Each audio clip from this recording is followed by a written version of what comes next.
شهر رمضان الذي أنزل فيه القرآن هدى للناس وبينات من الهدى والفرقان نحمده ونصلي على رسوله الكريم اما بعد فاعوذ بالله من الشيطان الرجيم بسم الله الرحمن الرحيم رب اشرح لي صدري ويسر لي امري واحلل عقدة من لساني يفقهوا قولي الحمد لله ذي العز والكرم بارئ النسم واسع الفضل والنعم احمد ربي واشكره على آلائه التي نعلم والتي لا نعلم لا الہ الا اللہ وحدہ لا شریک لہ العز الاکرم۔ ہر قسم کی حمد اللہ کے لیے ہے جو قوت اور کرم والا ہے، روحوں کو پیدا کرنے والا، وسیع فضل اور نعمتوں والا ہے۔ میں اپنے رب کی حمد بیان کرتی ہوں اور اس کا شکر ادا کرتی ہوں ان نعمتوں پر جن کو ہم جانتے ہیں اور جن کو ہم نہیں جانتے۔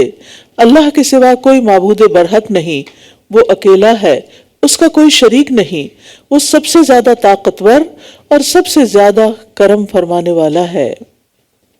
8واں پارہ۔ وَلَوْ أَنَّنَا نَزَّلْنَا إِلَيْهِمُ الْمَلَائِكَةَ وَكَلَّمَهُمُ الْمَوْتَى وَحَشَرْنَا عَلَيْهِمْ كُلَّ شَيْءٍ قُبُلًا مَا كَانُوا لِيُؤْمِنُوا إِلَّا أَن يَشَاءَ اللَّهُ وَلَكِنَّ أَكْثَرَهُمْ يَجْهَلُونَ۔ اور اگر ہم ان کی طرف فرشتے بھی اتار دیتے اور مردے بھی ان سے کلام کرتے اور ہم ان کے سامنے ہر چیز کو اکٹھا کر لاتے، تب بھی یہ ایمان لانے والے نہیں تھے، مگر یہ کہ اللہ ہی چاہتا، لیکن ان میں سے اکثر جہالت برتتے ہیں۔ اللہ کی مشیت کے بغیر کوئی بھی ایمان نہیں لا سکتا۔ اگر لوگوں کے پاس بڑی بڑی نشانیاں اور معجزات بھی آ جائیں، فرشتے نازل ہو کر رسول کی رسالت کی شہادت بھی دینے لگیں، ان کے ساتھ مردے باتیں کرنے لگیں اور خود ان کو مارنے کے بعد دوبارہ زندہ کر دیا جائے، تو بھی وہ ایمان نہیں لائیں گے جب تک کہ اللہ نہیں چاہے گا، کیونکہ ہر چیز اللہ کے چاہنے سے ہی ہوتی ہے۔ یعنی اگر اللہ کی مشیت ان کے ایمان لانے کی نہ ہو تو یہ نہیں ایمان لائیں گے، مگر ان میں سے اکثر جاہل ہیں، اس لیے انہوں نے اپنے ایمان کو آیات اور معجزات کے ساتھ مشروط کر دیا ہے کہ معجزات دیکھیں گے تو ایمان لائیں گے، لیکن یہ لوگ معجزات دیکھ کر بھی ایمان لانے والے نہیں، کیونکہ اللہ تعالیٰ کی توحید کی بے شمار نشانیاں کائنات میں موجود ہیں۔ خود ہمارا جسم اللہ کی نشانیوں میں سے ایک بہت بڑی نشانی۔ جب نیا بچہ پیدا ہوتا ہے نا، نیو بورن، تو انسان حیران ہو جاتا ہے کہ یہ کہاں سے آ رہا ہے، اور اس کے ہاتھ اور اس کے پاؤں اور اس کی آنکھیں اور اس کا جسم اور اس کے بال اور اس کی کھال، یہ سب کچھ اس چھوٹی سی جگہ پر کیسے بن گیا، کس نے بنایا، کون ہے خالق؟ تو خود نشانیاں تو ہمارے اپنے وجود کے اندر ہیں، لیکن جو نہیں دیکھنے والے وہ اکثر تکبر اور جہالت کی وجہ سے ان نشانیوں سے فائدہ نہیں اٹھاتے۔ اور آپ خوش قسمت ہیں جن کو اللہ نے ایمان نصیب کیا۔ اگر اللہ نے آپ کو اتنی بڑی دولت دے دی ہے تو صرف اسی دولت پر اگر ہم ہر وقت شکر ادا کرتے رہیں تو کافی نہیں۔ اب ہمیں اللہ تعالیٰ سے اس نعمت پر ثابت قدمی کا سوال کرنا چاہیے کہ یا اللہ تیرا شکر ہے کہ تو نے ہمیں ایمان نصیب کیا، ہمیں اسلام کی ہدایت دی اور ہمیں اپنی نشانیاں دکھائیں، اب تو ہمیں اس پر ثابت قدم بھی رکھ اور ہماری موت صرف اسلام پر آئے۔ وَكَذَلِكَ جَعَلْنَا لِكُلِّ نَبِيٍّ عَدُوًّا شَيَاطِينَ الْإِنسِ وَالْجِنِّ، اور اسی طرح ہم نے ہر نبی کے لیے انسانوں اور جنوں میں سے شیاطین دشمن بنائے جو ملمہ کی ہوئی باتیں دھوکہ دینے کے لیے ایک دوسرے کی طرف القاء کرتے ہیں، اور اگر آپ کا رب چاہتا تو وہ ایسا نہ کر سکتے، بس آپ چھوڑ دیجئے انہیں اور جو جھوٹ یہ گھڑتے ہیں۔ وہی کہتے ہیں خفیہ بات کو، یعنی انسانوں اور جنوں کو گمراہ کرنے کے لیے وہ لوگ ایک دوسرے کو چال بازیاں اور ہیلے سکھاتے ہیں تاکہ لوگوں کو، یعنی شیاطین ان کو ہیلے سکھاتے ہیں، وسوسے ڈالتے ہیں تاکہ لوگوں کو دھوکے اور فریب میں مبتلا کر سکیں۔ اور یہ بات عام مشاہدے کی بھی ہے کہ لوگ شیطانی کاموں میں ایک دوسرے کے ساتھ بڑھ چڑھ کے تعاون کرتے ہیں، اسی لیے برائی بہت جلدی پھیل جاتی ہے۔ اور اس سے یہ بھی پتہ چل رہا ہے کہ جس طرح جنوں میں شیاطین ہیں، اسی طرح انسانوں میں بھی شیاطین ہیں، اور جن شیاطین کی نسبت انسان شیطان زیادہ سخت ہوتے ہیں۔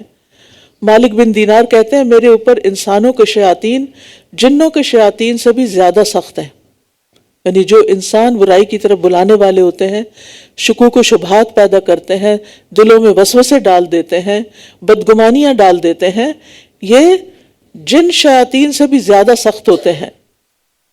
وہ کہتے ہیں کہ اس کی وجہ یہ ہے کہ جب میں تعوذ پڑھتا ہوں تو جنوں کا شیطان تو مجھ سے دور ہو جاتا ہے، لیکن انسانوں کا شیطان میرے پاس آ کر مجھے علل اعلان نافرمانیوں کی طرف گھسیٹ کر لے جاتا ہے۔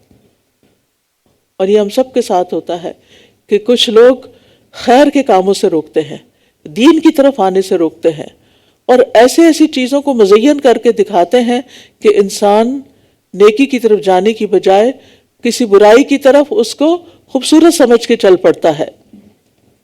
اور تاکہ جو لوگ آخرت پر ایمان نہیں لاتے ان کے دل اس کی طرف مائل ہو جائیں، اور تاکہ وہ اس جھوٹ سے راضی ہو جائیں، اور تاکہ وہ کمائی جو وہ کرتے ہیں کرتے رہیں۔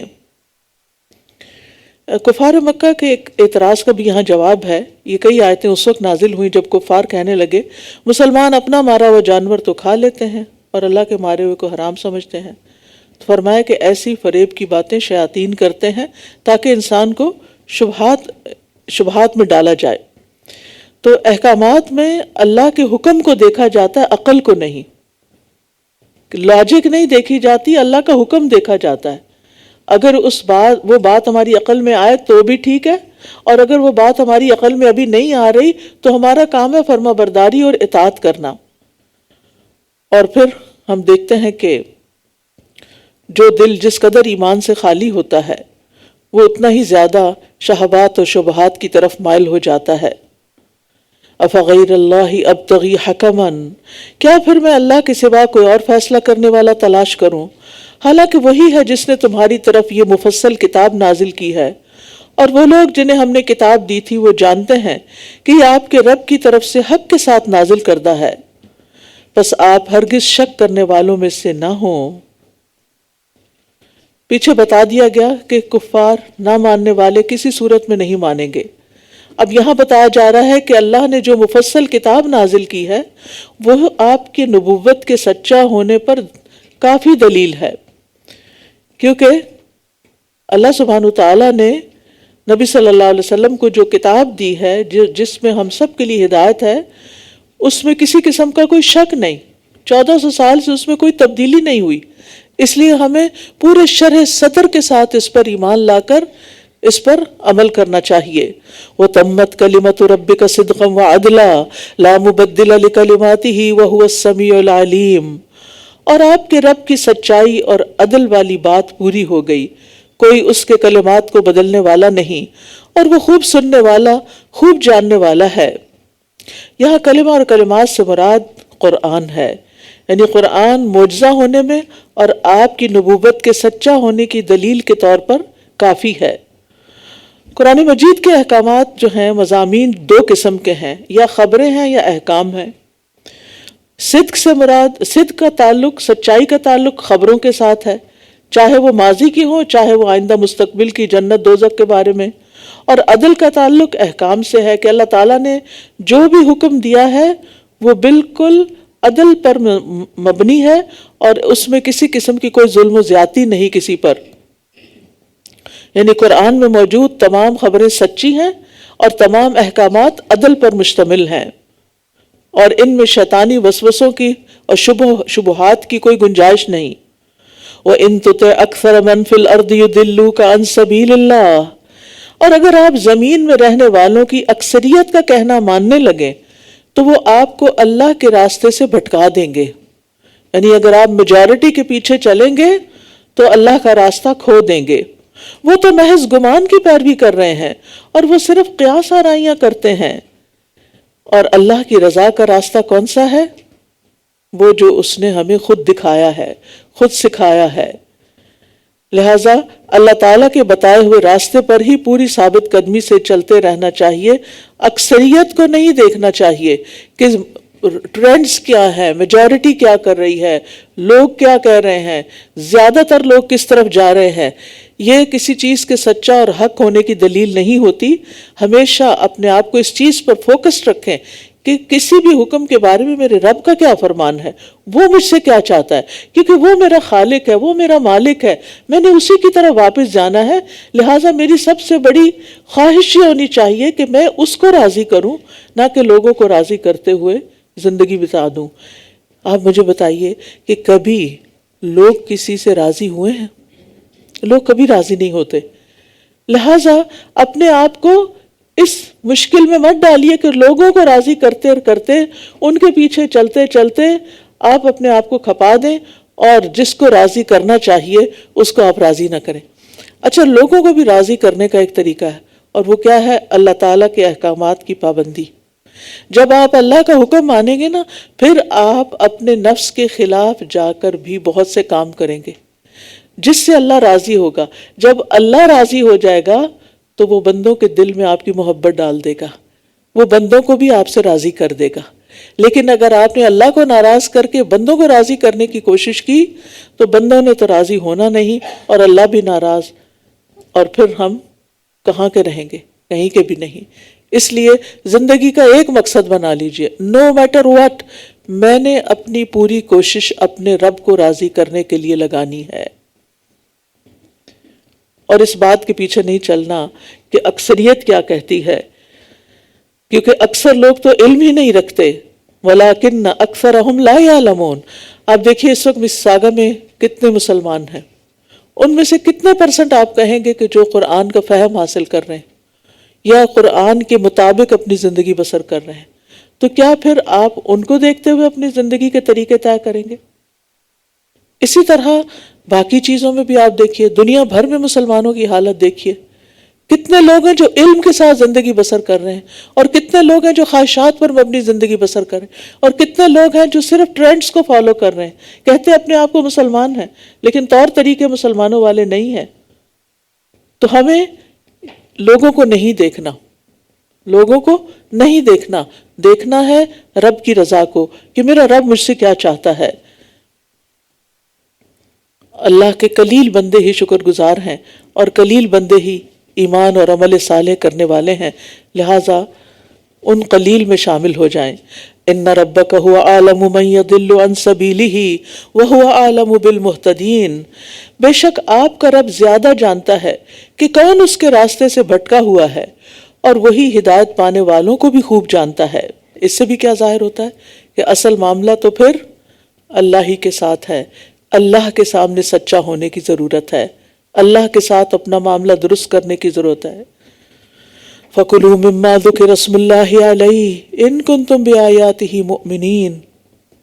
بس اس میں سے کھاؤ جس پر اللہ کا نام ذکر کیا گیا ہو، اگر تم اس کی آیات پر ایمان لانے والے ہو. تو یہاں حلال جانور کہ حلال کیسے ہوتا ہے جانور، اس کی شرائط بتائی جا رہی ہیں. اور اس کی ایک شرط کیا ہے کہ اس پر ذبح کرتے ہوئے اللہ کا نام لیا جائے. دوسری شرط کہیں اور آتی ہے، اس کا ذکر کہیں اور آتا ہے کہ اس کا خون نکالا جائے، یعنی خون پورا بہہ جائے. اور ہر کھانے پینے والی چیز سے متعلق شرط یہی ہے کہ ان پر اللہ کا نام لے کر ان کو کھایا جائے، یعنی بسم اللہ پڑھ کر کھایا جائے، اور بسم اللہ پڑھ کر ہی یا اللہ کے نام پر ہی ان کو دیا جائے. اور جس چیز پر اللہ کا نام لیا جائے صرف وہی کھانا حلال ہوتا ہے. نبی صلی اللہ علیہ وسلم کے سامنے ایک مرتبہ کھانا پیش کیا گیا تو آپ نے اسے کھانے سے انکار کر دیا. کیونکہ اس کی وجہ کیا ہے؟ آپ نے فرمایا کہ میں وہ چیز نہیں کھاتا جو تم اپنے بتوں کے نام پہ ذبح کرتے ہو، میں صرف وہ چیز کھاتا ہوں جس پر اللہ کا نام لیا گیا ہو. اور یہ نبوت سے پہلے کی بات ہے. وَمَا لَكُمْ أَلَّا تَأْكُلُوا مِمَّا ذُكِرَ اسْمُ اللَّهِ عَلَيْهِ. اور تمہیں کیا ہے کہ تم اس میں سے نہیں کھاتے جس پر اللہ کا نام لیا گیا ہو، حالانکہ اس نے تمہارے لیے کھول کر بیان کر دیا جو اس نے تم پر حرام کیا ہے. یعنی حرام بالکل واضح ہے، سوائے اس کے جس کی طرف تم مجبور کر دیے جاؤ. اور بے شک اکثر لوگ اپنی خواہشات کے ساتھ بغیر علم کے گمراہ کرتے ہیں. یہ ہے گمراہی کی وجہ۔ بے شک آپ کا رب حد سے تجاوز کرنے والوں کو خوب جانتا ہے۔ تو ایک ہے اللہ کی ہدایت اور دوسری ہے خواہشات کی پیروی، تو ان دونوں میں سے ہمیں کس کو چوز کرنا ہے؟ اللہ کی ہدایت کو، کیونکہ یہی اصل دین ہے۔ وَذَرُوا ظَاهِرَ الْإِثْمِ وَبَاطِنَهُ، اور چھوڑ دو ظاہری گناہ کو اور اس کے پوشیدہ کو بھی۔ بلا شبہ جو لوگ گناہ کماتے ہیں ان قریب وہ ضرور بدلہ دیے جائیں گے اس کمائی کا جو وہ کیا کرتے تھے۔ یعنی حلال و حرام صرف کھانے کی چیزوں پر ہی منحصر نہیں، بلکہ اس کے علاوہ بھی جو چیزیں حلال اور حرام میں آتی ہیں ان میں سے صرف حلال کو چوز کرنا چاہیے۔ اسی طرح ظاہری اور باطنی گناہوں کو چھوڑنا ضروری ہے، یعنی کسی کے بہکانے میں نہ آئیں اور ہر طرح سے کانشیس رہیں۔ ظاہری گناہ کون سے ہوتے ہیں؟ جو ہاتھ پاؤں سے کیے جاتے ہیں، جیسے چوری، زنا وغیرہ۔ اور چھپے ہوئے گناہ کون سے ہوتے ہیں؟ جن کا ارادہ دل میں کیا جاتا ہے یا جو عقیدے وغیرہ سے تعلق رکھتے ہیں۔ اسی طرح جن گناہوں کا نقصان عام لوگوں پر واضح ہوتا ہے وہ ظاہری گناہ کہلاتے ہیں، اور جس نقصان سے صرف انسان خود یا چند لوگ واقف ہوں وہ باطنی گناہ کہلاتے ہیں۔ تو بہرحال ہر قسم کے گناہ سے بچنا ضروری ہے، گناہ چھوٹا ہو یا بڑا ہو، صغیرہ ہو یا کبیرہ ہو، ظاہری ہو یا باطنی ہو، ان کو چھوڑ دینا ہی انسان کے فائدے میں ہے، کیونکہ گناہوں سے بچنے والا ہی سب سے بڑا عبادت گزار ہوتا ہے۔ ہم سمجھتے ہیں زیادہ نمازیں پڑھنے والا عبادت گزار ہے، زیادہ روزے رکھنے والا عبادت گزار ہے، لیکن جب تک وہ حرام چیزوں سے پرہیز نہ کرے وہ عبادت گزار نہیں کہلا سکتا۔ رسول اللہ صلی اللہ علیہ وسلم نے فرمایا، اتق المحارم تکن عابد الناس، حرام کاموں سے پرہیز کرو، سب سے زیادہ عبادت گزار بن جاؤ گے۔ پھر واضح طور پر فرمایا، وَلَا تَأْكُلُوا مِمَّا لَمْ يُذْكَرِ اسْمُ اللَّهِ عَلَيْهِ، اور جس جانور پر اللہ کا نام نہ لیا گیا ہو اس میں سے مت کھاؤ، اور یقیناً یہ نافرمانی کا کام ہے۔ لہٰذا یہ نہیں کہہ سکتے کہ ٹھیک ہے کہیں سے بھی خرید کے گوشت کھا لیتے ہیں اور اس پر خود بسم اللہ پڑھ لیتے ہیں۔ شرط یہ ہے کہ ان کو ذبح کرتے وقت بسم اللہ کہا گیا ہو۔ اور بے شک شیاطین اپنے دوستوں کی طرف شبہات القاء کرتے رہتے ہیں تاکہ یہ تم سے جھگڑا کریں، اور اگر تم نے ان کی اطاعت کی تو یقیناً تم مشرک ہو جاؤ گے۔ تو اس آیت سے صاف پتہ چل رہا ہے کہ جس ذبیحہ پر اللہ کا نام نہ لیا جائے وہ حرام ہے، اور یہاں خاص طور پر ذبیحہ مراد ہے، اگرچہ اس سے مراد دیگر چیزیں بھی ہیں کہ اگر بتوں کے نام پر یا غیر اللہ کے نام پر کوئی مٹھائی یا کوئی کھانے پینے کی چیز یا کوئی فوڈ دی گئی ہو تو اس کو بھی نہیں کھانا چاہیے۔ أَوَمَنْ كَانَ مَيْتًا فَأَحْيَيْنَاهُ وَجَعَلْنَا لَهُ نُورًا يَمْشِي بِهِ فِي النَّاسِ، کیا بھلا وہ جو مردہ تھا پھر ہم نے اسے زندہ کیا اور ہم نے اسے ایسا نور عطا کیا جس کے ساتھ وہ لوگوں کے درمیان چلتا پھرتا ہے۔ اس کی طرح ہو سکتا ہے جو اندھیروں میں ہے، ان سے کسی طرح نکلنے والا نہیں۔ اسی طرح کافروں کے لیے خوبصورت بنا دیا گیا جو کچھ وہ کیا کرتے ہیں۔ ابن قیم کہتے ہیں کہ یہاں جو زندگی مقصود ہے وہ جہالت کی موت سے علم کی زندگی کو حاصل کرنا ہے، یہ مطلوب و مقصود ہے۔ جہالت لوگوں کے لیے موت ہے، کیونکہ جاہل کا دل اور روح مردہ ہوتی ہے، جاہل کا دل اور روح مردہ ہوتی ہے، اگرچہ اس کا جسم زندہ ہوتا ہے۔ تو اس لیے بہت ضروری ہے کہ دلوں کو علم کی روشنی سے زندہ کیا جائے، وہی روح کی زندگی ہے۔ جیسا کہ زمینی خوراک جسم کی زندگی ہے، یعنی زمین سے اگنے والی چیزیں کھا کے ہم زندہ رہتے ہیں، اور ہماری روح زندہ ہوتی ہے جب وحی الہی سے ہم اس کو فیڈ کرتے ہیں۔ تو جو شخص کسی بھی چیز کی روح کو کھو دیتا ہے وہ نقصان اٹھاتا ہے۔ کوئی انسان ہو، کوئی جانور ہو، جب اس کی روح نکل جاتی ہے تو پھر کیا ہوتا ہے؟ وہ ختم ہو جاتا ہے۔ اسی طرح کچھ لوگ زندہ لاشیں ہوتے ہیں، ہوتے زندہ ہیں لیکن ان کے دل مردہ ہو چکے ہوتے، یا تو ایمان نہیں ہوتا یا ایمان کے تقاضے پورے نہیں ہو رہے ہوتے، جیسے تقویٰ ہے، توکل ہے، قناعت ہے، رغبت ہے، اللہ کی خوف ہے، خشیت ہے، محبت ہے، یہ چیزیں دل میں نہیں ہوتی۔ اور یا پھر یہ ہے کہ علم ہی نہیں ہوتا، وہ علم جو اللہ تعالیٰ نے بھیجا۔ تو یہ علم وحی جو ہے یہ دلوں کو زندگی بخشتا ہے۔ تو کہ وہ شخص جو پہلے مردہ تھا، یعنی ایمان نہیں تھا تو ایمان لے آیا، یا علم نہیں تھا، جاہل تھا، تو پھر علم سیکھ لیا اور ہم نے اسے ایسا نور عطا کر دیا جس کے ساتھ وہ لوگوں کے بیچ میں چلتا پھرتا ہے۔ یعنی جب اس کو ایمان اور علم دو نعمتیں مل گئیں تو دراصل اسے وہ روشنی ملی کہ جس کے ساتھ اس کو ایک فرقان ایسا مل گیا کہ رہتا عام لوگوں میں ہے لیکن کرتا وہ ہے جو اس کو اللہ نے ایمان اور علم کی نعمت کی روشنی کی شکل میں اس کو عطا کیا۔ اس کے اندر ایک فرقان ہوتا ہے، اس کے اندر ایک پہچان ہوتی ہے کہ صحیح کیا ہے اور غلط کیا ہے۔ یہ دو کردار ہیں، ایک ایمان اور علم کے ساتھ ہے اور دوسرا کفر اور جہالت کے ساتھ۔ یہ دونوں برابر نہیں ہو سکتے۔ اور اسی طرح ہم نے ہر بستی میں اس کے بڑے بڑے مجرموں کو لگا دیا کہ یہ اس میں چالیں چلیں، اور یہ چالیں نہیں چلتے مگر اپنے ہی آپ سے، مگر یہ شعور نہیں رکھتے۔ یہاں مسلمانوں کو تسلی دی جا رہی ہے کہ جو لوگ ان کے خلاف سازشیں کر رہے ہیں وہ ان سے مت گھبرائیں۔ اس قسم کی سازشیں ہر دور میں ہوتی رہیں، انبیاء کرام کے خلاف ہوتی رہیں، لیکن بالآخر انجام ایمان والوں کا ہی بہتر ہوا۔ سازشیں اور چالیں چلنے والوں کو ہی نقصان دیتی ہیں۔ کبھی دنیا میں بھی ان کا نقصان نظر آ جاتا ہے، لیکن اگر دنیا میں نظر نہ آئے تو آخرت میں تو پتہ چل ہی جائے گا۔ اور جب ان کے پاس کوئی نشانی آتی ہے تو یہ کہتے ہیں ہم ہرگز ایمان نہ لائیں گے یہاں تک کہ ہم بھی اسی کی مانند دیے جائیں جو اللہ کے رسولوں کو دیا گیا۔ اللہ خوب جانتا ہے کہاں وہ اپنی رسالت رکھے۔ جن لوگوں نے جرم کیے انہیں اللہ کے ہاں ذلت اور شدید عذاب ضرور پہنچے گا بوجہ اس کے جو چالیں وہ چلتے تھے۔ یہاں کفار کے مکر و فریب کا حال بیان کیا جا رہا ہے، لیکن یہ ہے کہ اللہ سبحانہ وتعالی اپنی مرضی سے جس کو چاہتا ہے رسول منتخب کرتا ہے۔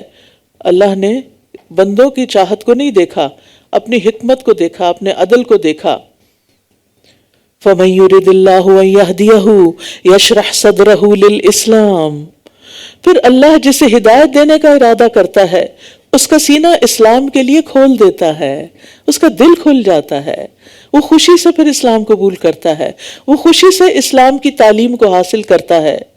اور جسے وہ گمراہ کرنا چاہتا ہے اس کا سینہ بہت تنگ گھٹا ہوا کر دیتا ہے، گویا کہ وہ آسمان میں چڑھ رہا ہو۔ اسی طرح اللہ ان لوگوں پر نجاست ڈال دیتا ہے جو ایمان نہیں لاتے۔ تو یاد رکھیے رسالت کی طرح ہدایت اور گمراہی بھی اللہ ہی کے ہاتھ میں ہے، یعنی جس کے لیے اللہ بھلائی کا ارادہ کرتا ہے اس کو دین کی سمجھ دے دیتا ہے۔ لیکن اللہ کس کے ساتھ بھلائی کا ارادہ کرتا ہے؟ اس کے ساتھ کہ جو ہدایت کا طلبگار ہوتا ہے، ورنہ انسان کی اپنی سرکشی، تکبر اور غرور، انا، ضد، ہٹ دھرمی جیسے شیطان کے اندر تھی، جیسے فرعون کے اندر تھی، تو یہ چیز اس کو ہدایت سے محروم کر دیتی ہے، پھر وہ ہدایت نہیں پاتا۔ شرح صدر کی علامت کیا ہوتی ہے؟ کہ انسان دین اسلام پہ راضی ہوتا ہے، خوش ہوتا ہے کہ اللہ کا بھیجا وہ محفوظ دین ہے۔ دوسری بات یہ کہ اللہ کا حکم سن کے بندہ خوش ہو جاتا ہے۔ آپ دیکھیں آپ سب بھی یہاں اس وقت جب قرآن سن رہے ہوتے ہیں تو اپنے دلوں کا جائزہ بار بار لیتے رہا کریں، کیونکہ تیزی کے ساتھ ہم اللہ تعالیٰ کے احکامات کو پڑھ رہے ہوتے ہیں کہ ان احکامات کو پڑھنے کے بعد، سننے کے بعد میرے دل کی کیفیت کیا ہوتی ہے؟ کیا میں خوشی سے سن رہی ہوں؟ کیا میرا دل اس پہ راضی ہے؟ اور کیا اس کو سیکھ کر میرے دل کے اندر ایک سکون آ رہا ہے، مجھے میری خوشی میں اضافہ ہو رہا ہے؟ کیونکہ عبادت جو ہے اور علم جو ہے اور علم اور عبادت جو ہے یہ دلوں میں سکون پیدا کر دیتے ہیں، اور ایسے شخص کو نیکی اور اطاعت کے کاموں میں راحت ملتی ہے، اطمینان ملتا ہے۔ جیسے نبی صلی اللہ علیہ وسلم کو نماز میں کیا ملتا تھا؟ آنکھوں کی ٹھنڈک۔ وَهَذَا صِرَاطُ رَبِّكَ مُسْتَقِيمًا قَدْ فَصَّلْنَا الْآيَاتِ لِقَوْمٍ يَذَّكَّرُونَ، اور یہ آپ کے رب کا سیدھا راستہ ہے، یقیناً ہم نے ان لوگوں کے لیے کھول کھول کر آیات بیان کر دی ہیں جو نصیحت قبول کرتے ہیں۔ لَهُمْ دَارُ السَّلَامِ عِنْدَ رَبِّهِمْ وَهُوَ وَلِيُّهُمْ بِمَا كَانُوا يَعْمَلُونَ، ان کے لیے ان کے رب کے ہاں سلامتی کا گھر ہے اور وہی ان کا ولی ہے ان اعمال کی وجہ سے جو وہ کیا کرتے تھے۔ جنت سلامتی کا گھر ہے، راحتوں کا گھر ہے، جہاں انسان کبھی بیمار نہ ہوگا، کبھی موت نہ آئے گی، کبھی بوڑھا نہیں ہوگا، کبھی تکلیف نہ آئے گی، اور وہاں انسان جنت کی نعمتوں کے ساتھ ساتھ اپنے رب کے دیدار سے خوش ہو جائے گا، اور اللہ کی رضامندی پا کر دل اطمینان اور سکون سے بھر جائے گا، کیونکہ مومن کا ساری زندگی کا ہم اور غم ہی یہی تھا کہ میرا رب مجھ سے خوش ہے یا نہیں۔ وَيَوْمَ يَحْشُرُهُمْ جَمِيعًا، اور جس دن وہ ان سب کو اکٹھا کرے گا اور فرمائے گا اے جنوں کے گروہ، یقیناً تم نے انسانوں کی کثیر تعداد کو اپنا بنا لیا، اور انسانوں میں سے ان کے مددگار کہیں گے کہ اے ہمارے رب، ہم میں سے بعض نے بعض کا خوب فائدہ اٹھایا، اور ہم اپنی اس مدت کو پہنچ گئے جو تو نے ہمارے لیے مقرر کی تھی۔ وہ فرمائے گا آگ ہی تمہارا ٹھکانہ ہے جس میں تم ہمیشہ رہنے والے ہو، مگر جو اللہ چاہے، بے شک آپ کا رب بہت حکمت والا، خوب علم والا ہے۔ اب یہاں پر قیامت، ہم دیکھتے ہیں کہ قیامت کے دن لوگ اپنی غلطیوں کا اقرار کر لیں گے۔ جن اور انسان کس طرح ایک دوسرے سے فائدے اٹھاتے ہیں اور کس طرح ایک دوسرے کو بے وقوف بناتے ہیں، اس کا اقرار وہ قیامت کے دن کر لیں گے، اور اسی طرح ہم ظالموں کو ایک دوسرے کا مددگار بنا دیتے ہیں اس کمائی کی بدولت جو وہ کیا کرتے ہیں۔ اصل بات یہی ہے کہ جیسے اعمال ہوتے ہیں انسان کے، جیسی خواہشات ہوتی ہیں، ویسی ہی لوگوں سے دوستی ہوتی ہے، چاہے وہ جنوں میں سے ہو یا انسانوں میں سے۔ اور انسان کو اپنے اعمال، اپنی پسند اور اپنی خواہش کے مطابق ہی دوست ملتے ہیں۔ آپ ہر ایک کے ساتھ دوستی نہیں کر سکتے، آپ کا دل انہی کے ساتھ لگتا ہے جو آپ کی طرح کی باتیں کرتے ہیں۔ رشتہ داریوں میں تو مجبوری ہوتی ہے کہ آپ ان کو کاٹ نہیں سکتے، چاہے وہ آپ کی پسند کے ہیں یا نہیں، لیکن دوستوں کے بارے میں تو انسان کی اپنی چوائس ہوتی ہے نا۔ کچھ لوگ ہوتے ہیں جن کو دیکھ کے آپ کا دل کھل اٹھتا ہے، یہ وہ لوگ ہوتے ہیں جو آپ جیسی پسند اور خواہش رکھتے ہیں، اور اگر وہ نہ رکھتے ہوں تو تھوڑے ہی دن میں آپ ان سے الگ ہو جاتے، وہ دوستی نبھ ہی نہیں سکتی، وہ آگے چل ہی نہیں سکتی۔ تو اس لیے انسان کو یہ دیکھنا چاہیے کہ وہ کس کو دوست بنائے ہوئے ہے، کیونکہ وہ اپنے دوست کے ہی دین پر ہے۔ اور مومن مومنوں کے دوست ہوتے ہیں، والمؤمنون والمؤمنات بعضهم اولیاء بعض، مومن مرد اور مومن عورتیں ان میں سے بعض بعض کے دوست ہیں، یعنی جس کے اپنے اندر ایمان ہوگا وہ ایمان والے سے ہی محبت رکھتا ہوگا۔ اسی طرح المنافقون والمنافقات بعضهم من بعض، منافق مرد اور منافق عورتیں ان میں سے بعض بعض سے ہیں، یعنی وہ ایک دوسرے سے دوستی رکھتے ہیں۔ یا معشر الجن والانس، اے گروہ جن و انس، کیا تمہارے پاس تم ہی میں سے رسول نہیں آئے تھے جو تم پر میری آیات بیان کرتے اور وہ تمہیں تمہارے اس دن کی ملاقات سے ڈراتے؟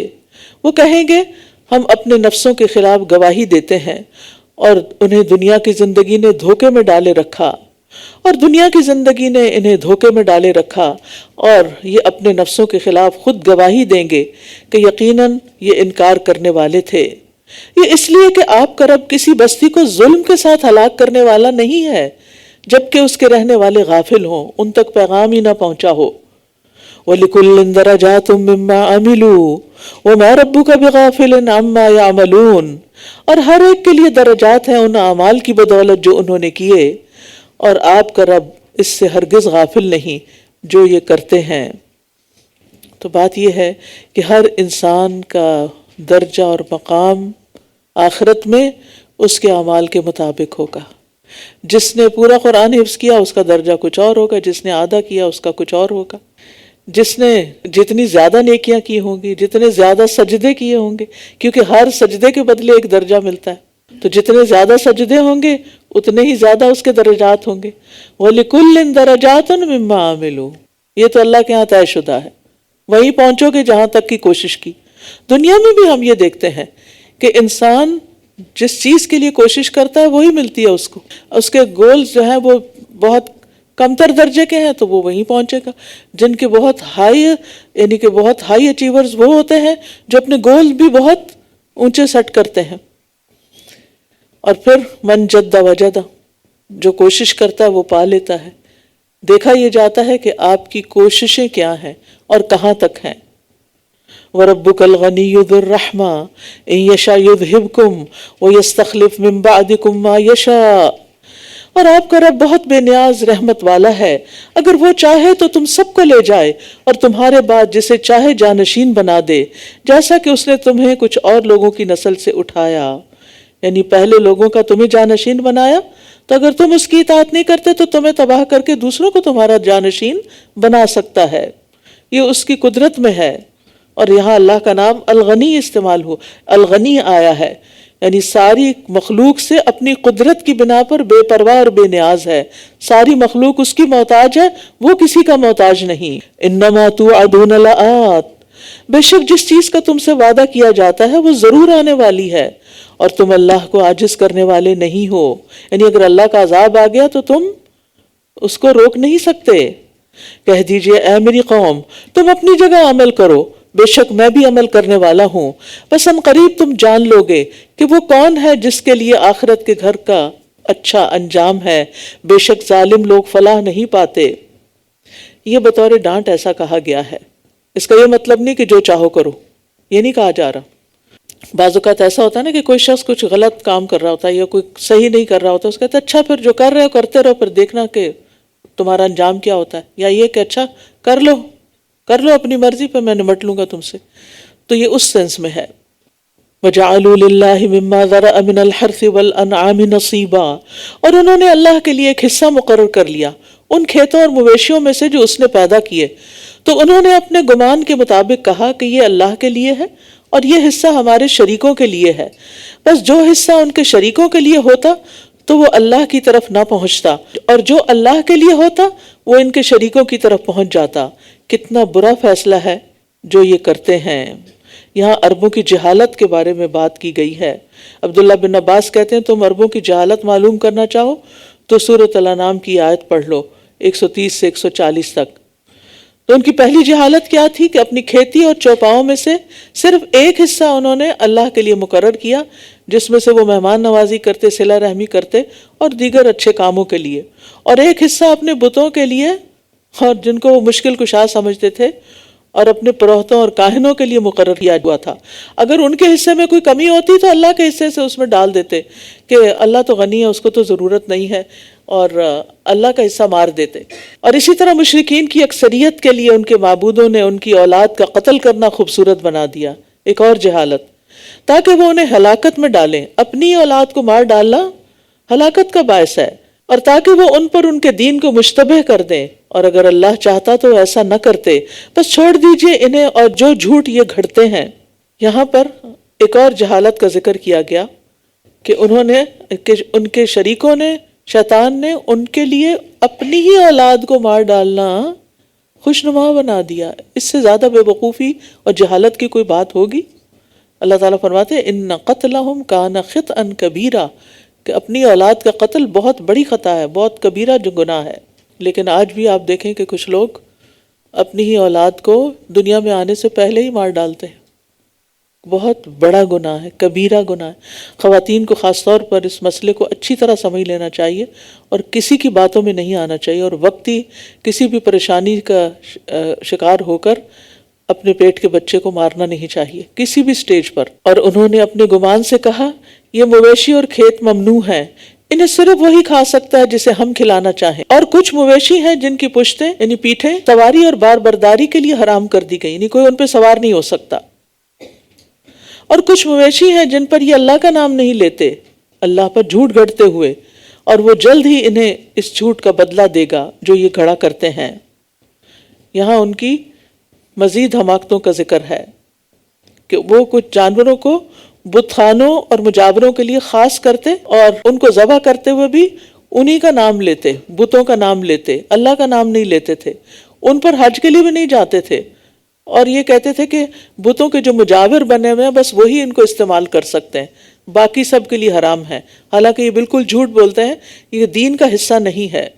اور انہوں نے کہا جو بچہ ان مویشیوں کے پیٹوں میں ہے وہ خالص ہمارے مردوں کے لیے ہے اور وہ ہماری عورتوں پر حرام ہے، اور اگر وہ مردار ہو تو سب اس میں شریک ہیں، جلد ہی وہ انہیں ان کی اس بات کا بدلہ دے گا، بے شک وہ بہت حکمت والا خوب علم والا ہے۔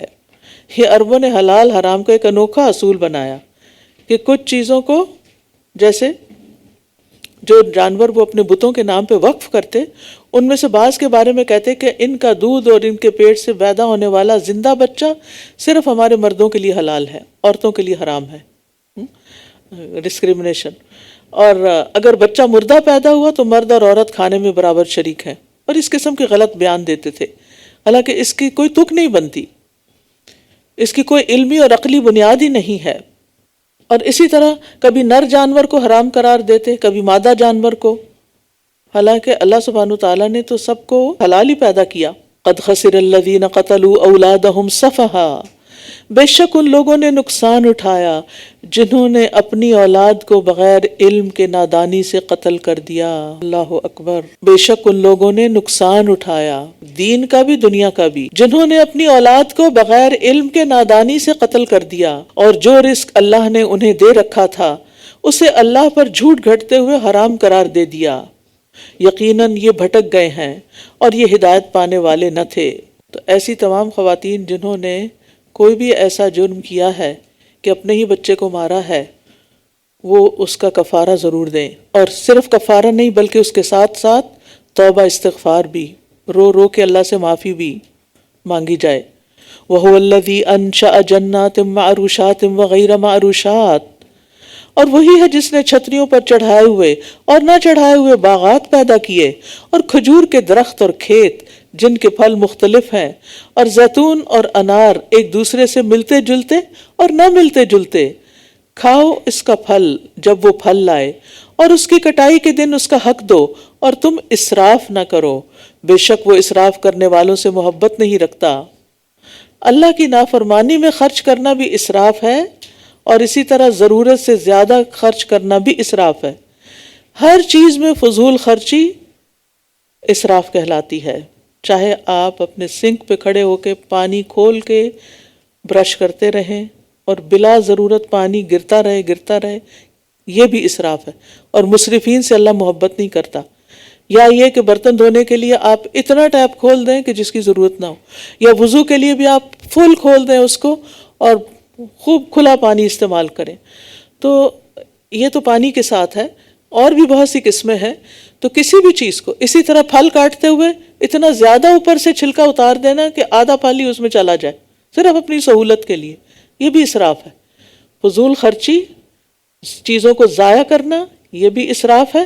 اور اسی طرح ان کو صحیح رستے پر استعمال نہ کرنا، نافرمانی میں خرچ کرنا، یہ بھی اسراف ہے. اسی طرح یہ ہے کہ دنیاوی معاملات میں ایک دوسرے سے آگے نہیں بڑھنا چاہیے، کیونکہ اس کی بھی ممانعت ہے. رسول اللہ صلی اللہ علیہ وسلم نے فرمایا، میں تمہارے فقر سے نہیں ڈرتا، لیکن میں اس بات سے ڈرتا ہوں کہ دنیا تم پر کشادہ کر دی جائے گی جس طرح تم سے پہلے لوگوں پر کشادہ کر دی گئی تھی، تو تم ایک دوسرے سے آگے بڑھنے لگو گے جس طرح وہ ایک دوسرے سے آگے بڑھنے لگے، اور وہ تمہیں غافل کر دے جس طرح ان لوگوں کو غافل کر دیا تھا، یعنی اس دنیا نے. وَمِنَ الْأَنْعَامِ حَمُولَةً وَفَرْشًا، اور مویشیوں میں سے کچھ بوجھ اٹھانے والے ہیں اور کچھ زمین سے لگے ہوئے. مثلا اونٹ کے اوپر آپ سواری بھی کرتے ہیں، سامان بھی لاتے ہیں، اسی طرح بیل پر بھی. کھاؤ اس رزق میں سے جو اللہ نے تمہیں دیا، اور شیطان کے قدموں کی پیروی نہ کرو، بے شک وہ تمہارا کھلا دشمن ہے. اللہ نے 8 قسمیں پیدا کی یعنی مویشی جانوروں میں. بھیڑ میں سے 2 یعنی مذکر مؤنث، اور بکری میں سے 2. کہہ دیجئے کیا اس نے دونوں نر حرام کیے یا دونوں مادہ، یا وہ بچے جو دونوں مادہ کے رحموں میں ہیں؟ مجھے علم کی بنا پر بتاؤ اگر تم سچے ہو، کیونکہ عربوں نے ان چیزوں کو خود حرام کر رکھا تھا، تو اللہ تعالیٰ نے حرام نہیں کیا تھا، تو ان سے سوال کیا جا رہا ہے. اور اونٹ میں سے 2 اور گائے میں سے 2 قسمیں پیدا کی.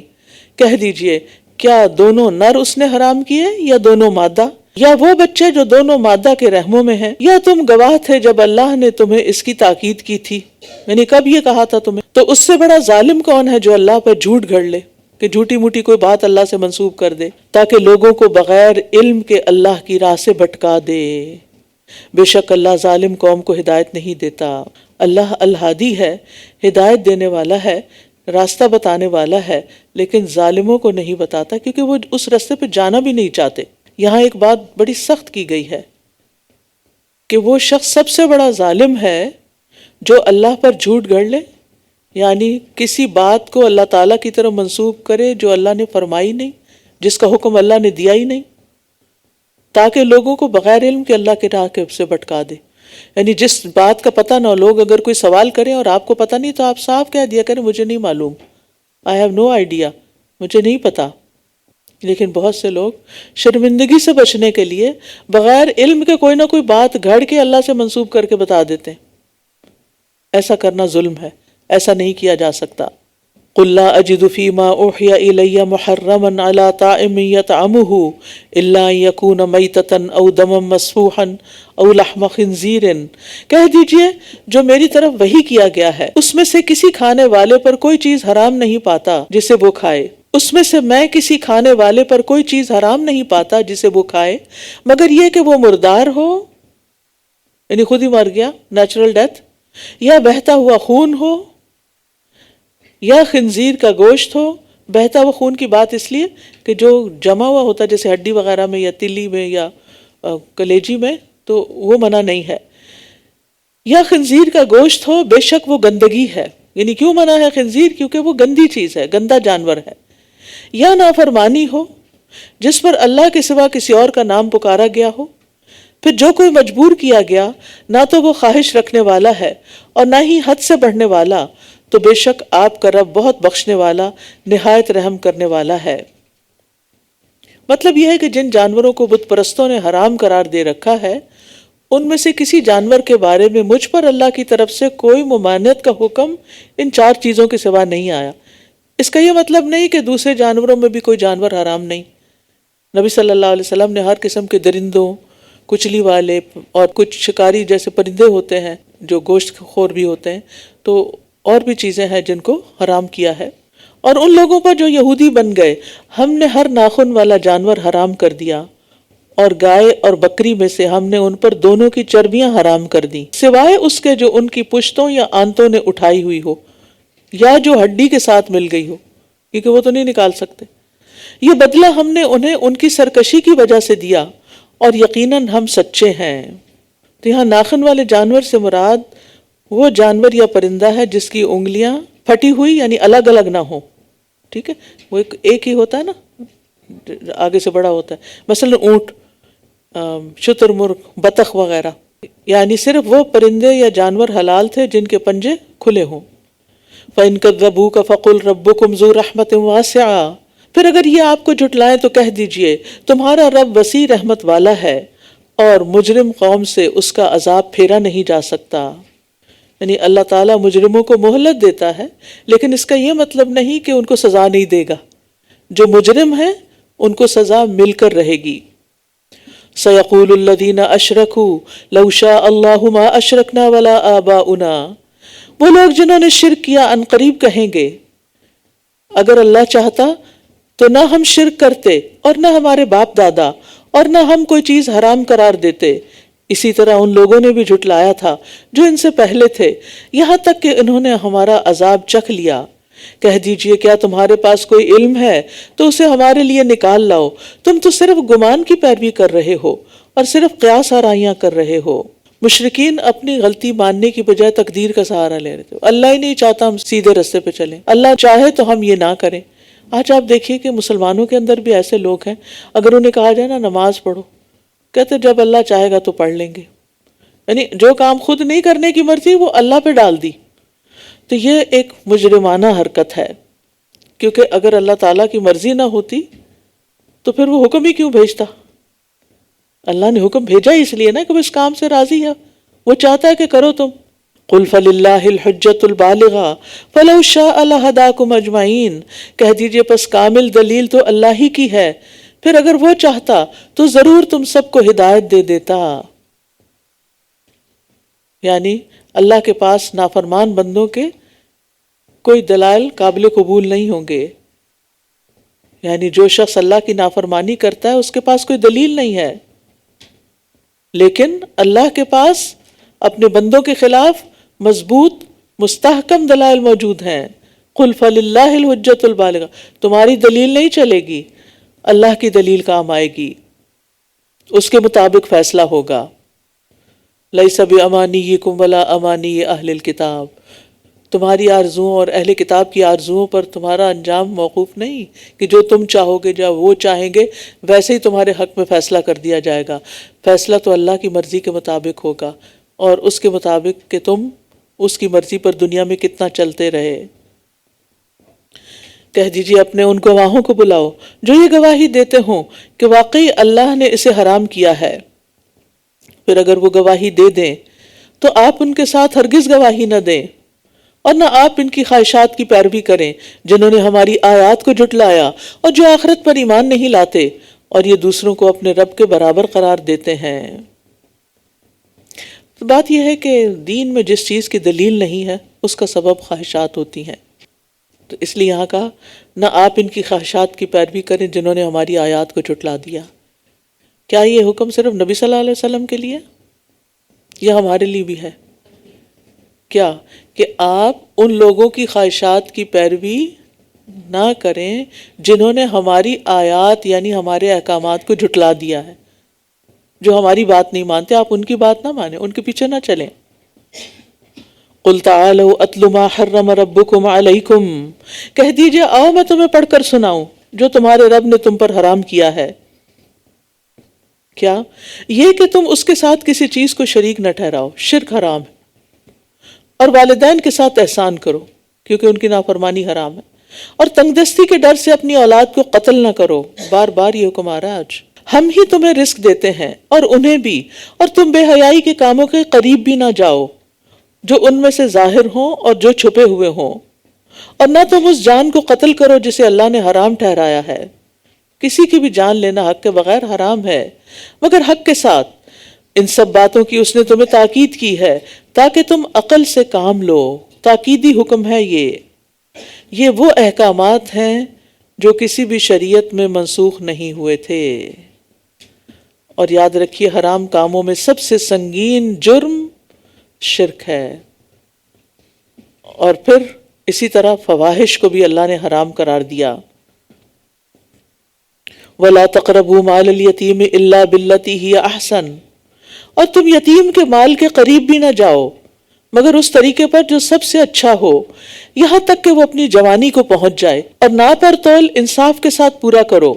ہم کسی جان کو اس کی طاقت سے بڑھ کر تکلیف نہیں دیتے مگر اس کی طاقت کے مطابق ہی. اور جب تم بات کرو تو عدل سے کام لو اگرچہ وہ قریبی رشتہ دار کے خلاف ہی ہو. اور اللہ کے عہد کو پورا کرو.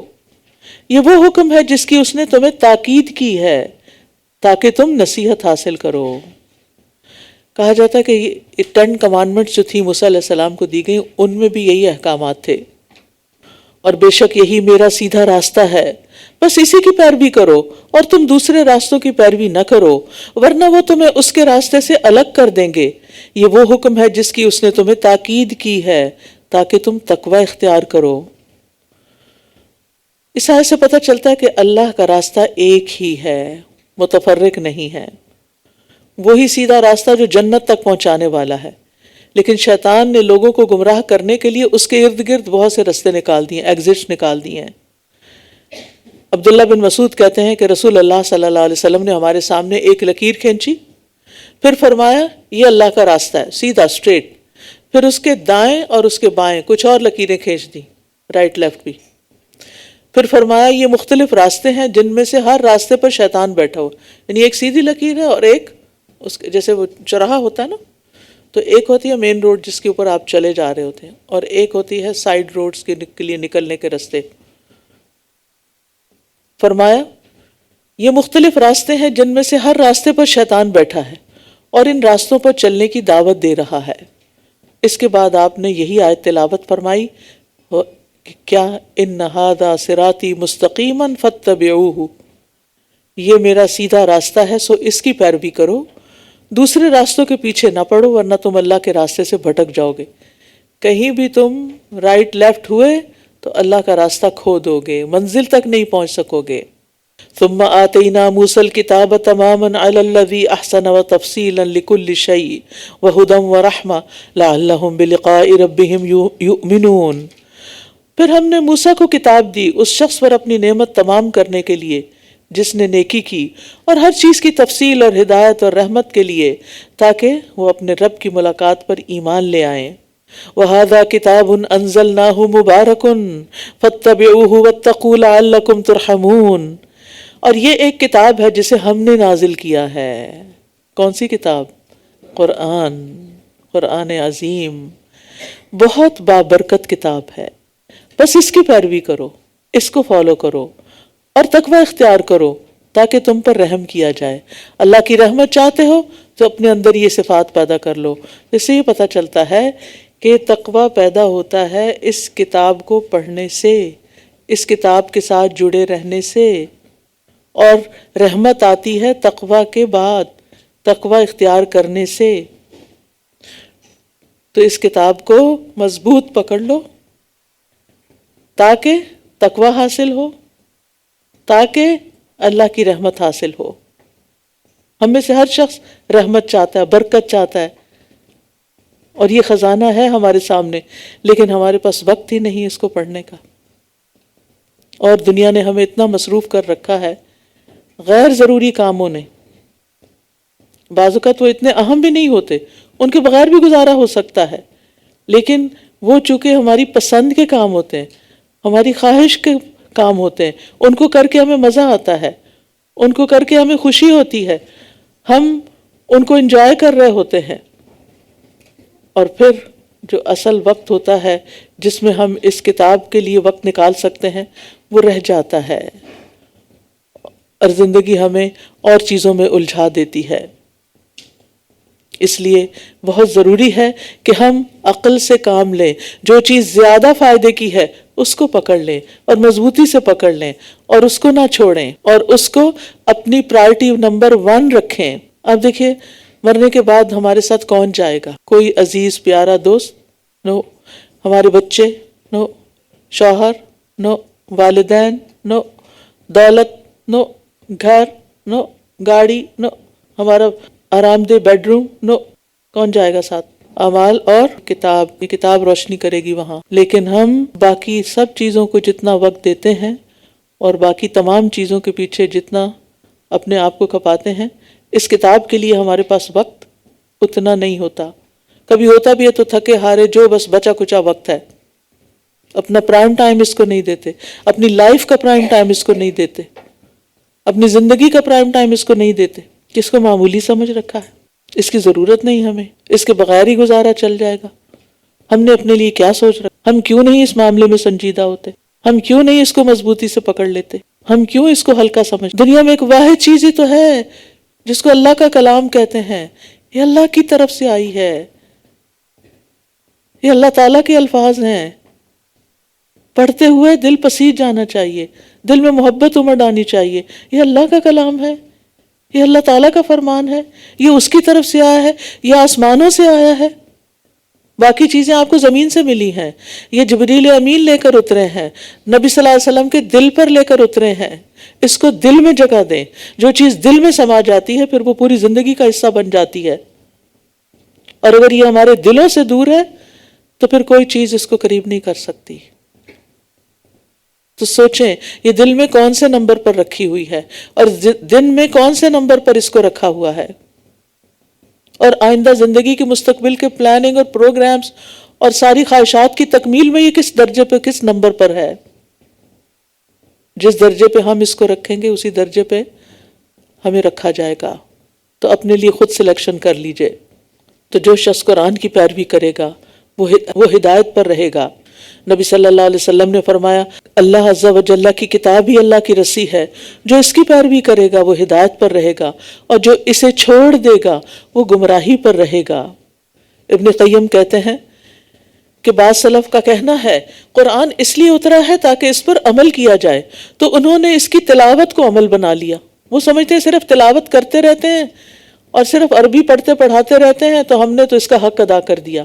یہی وجہ ہے کہ اہل القرآن وہ لوگ تھے جو اس پر اور جو کچھ اس میں تھا اس پر عمل کرنے والے تھے، اگرچہ قرآن ان کو زبانی نہ بھی یاد ہو، لیکن جب وہ اس پر عمل کریں گے تو اہل القرآن کہلائیں گے۔ وہ کہتے ہیں جو شخص اسے محض زبانی یاد کر لے لیکن نہ اس کو سمجھے نہ ہی اس کے احکامات پر عمل کرے تو وہ اہل القرآن میں سے نہیں ہے، چاہے وہ قرآن کے حروف اور تجوید کو ایسے درست کر کے پڑھے جیسے تیروں کو سیدھا کیا جاتا ہے۔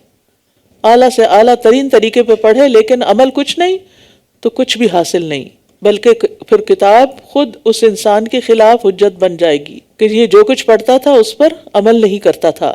ان تقولوا انما انزل الکتاب علی طائفتین من قبلنا، ایسا نہ ہو کہ تم کہو کہ ہم سے پہلے کے 2 گروہوں پر کتاب نازل کی گئی تھی اور بے شک ہم اس کے پڑھنے پڑھانے سے یقیناً غافل تھے، یا تم کہو کہ واقعی اگر ہم پر کتاب نازل کی جاتی تو ہم ان سے زیادہ ہدایت یافتہ ہوتے، بس یقیناً تمہارے پاس تمہارے رب کی طرف سے کھلی دلیل اور ہدایت اور رحمت آ گئی ہے، تو اس سے بڑا ظالم کون ہوگا جو اللہ کی آیات کو جھٹلائے اور ان سے اعراض برتے۔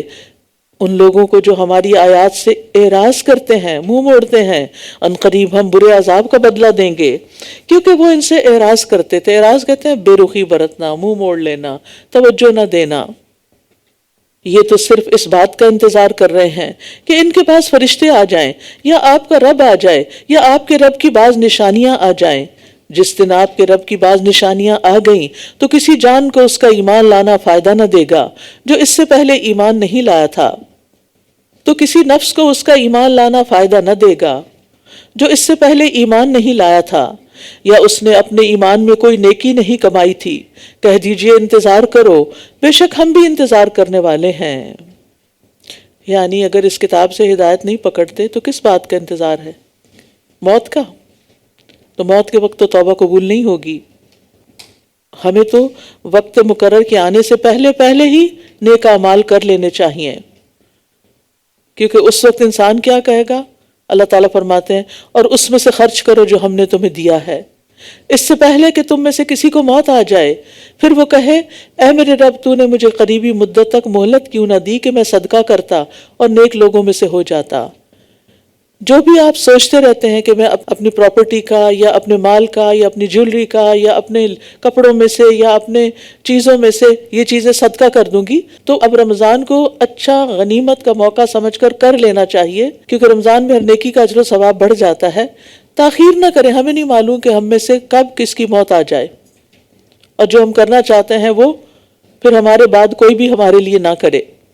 اگر میں ہمیشہ سوچتی ہوں اگر میں نے اپنے لیے خود کچھ نہیں کیا تو میرے بعد والوں کو کیا مصیبت پڑی ہے کہ وہ میرے لیے کچھ کریں۔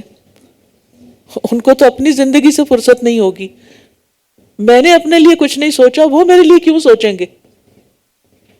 اللہ ماشاء اللہ، تو اپنے لیے خود ہی اپنے ہاتھوں سے کچھ کر لیں، کیونکہ جو اپنے ہاتھوں سے کر لیتا ہے انسان اسی کا بڑا اجر ہے، اور جو بعد والوں کے لیے چھوڑ دیتا ہے وہ تو پھر بعد میں ہی رہ گیا، پیچھے ہی رہ گیا۔ آپ سے پوچھا گیا اے اللہ کے رسول کون سا صدقہ افضل ہے؟ آپ نے فرمایا کہ تم اس حال میں صدقہ کرو کہ تم صحت مند ہو، مالدار ہونے کی توقع رکھتے ہو اور فقر سے ڈرتے ہو، یعنی تمہارے پاس اتنا نہیں کہ بہت کچھ دے سکو، تمہیں ڈر ہے کہ دے دیا تو کہیں میری ضرورت کا کیا ہوگا، اور اتنی دیر مت لگاؤ کہ جب جان حلق تک آ جائے تو کہنے لگو فلاں کو اتنا اور فلاں کو اتنا دے دو، حالانکہ اب تو وہ فلاں کا ہو ہی چلا، اب تو انہی کا ہے، اب تمہارا تو نہیں۔ بے شک وہ لوگ جنہوں نے اپنے دین کو فرقہ فرقہ کر دیا اور وہ گروہ گروہ ہو گئے، آپ کا ان سے کسی چیز میں کوئی تعلق نہیں ہے، بے شک ان کا معاملہ تو اللہ ہی کے سپرد ہے، پھر وہ انہیں بتائے گا جو کچھ وہ کیا کرتے تھے، کیا کرتے تھے۔ تو یہاں تفرقے کی ممانعت کی گئی ہے۔ قرآن مجید میں آتا وَاعْتَصِمُوا بِحَبْلِ اللَّهِ جَمِيعًا وَلَا تَفَرَّقُوا، اور اللہ کی رسی کو مضبوطی سے تھام لو اور تفرقے میں نہ پڑو۔